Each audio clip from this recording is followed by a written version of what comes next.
Keď pôjdeš hore na kopec, keď pôjdeš dole dolinou, hlavu hore, malý drobec, boli svojou sladinou. Každý deň je odvážna misia, náš tábor je odvážna misia, srdce mi duší odvážna misia, a v zámeci zbieva odvážna misia.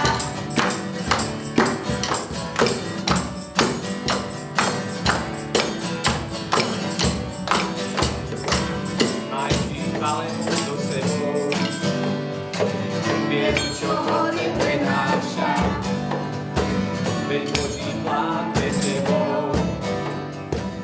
Deti v dennom letnom tábore Odvážna misia odštartovali svoje 5-dňové dobrodružstvo v pondelok 20. júla.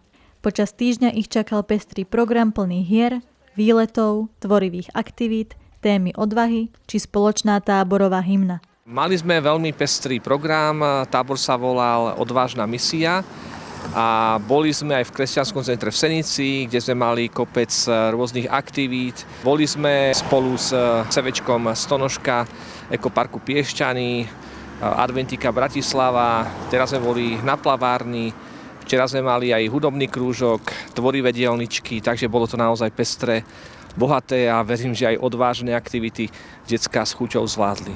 V čom je podľa vás tento tábor práve taký jedinečný?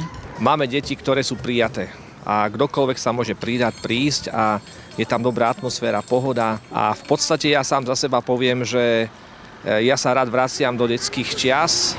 Hoci človek musí byť ako dospelý aj zodpovedný, tak je super byť aj taký detský v tých aktivitách a v radostiach a objavovaní nových vecí.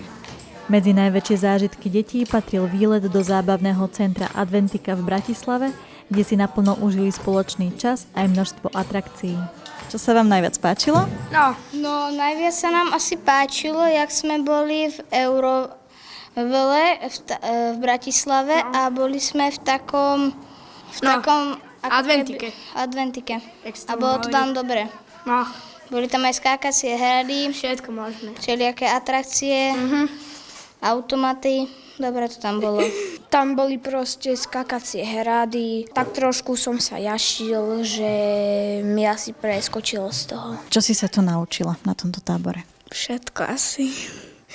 Niečo také, že niečo z Biblie, ešte aj také to, čo sme sa učili o Petrovi. Ty si sa čo také naučil? Čo si prinesieš domov z tohto tábora? To, že sa asi nemám byť. Denný letný tábor Odvážna misia priniesol deťom týždeň plný dobrodružstiev, nových priateľstiev a zážitkov, na ktoré budú ešte dlho spomínať.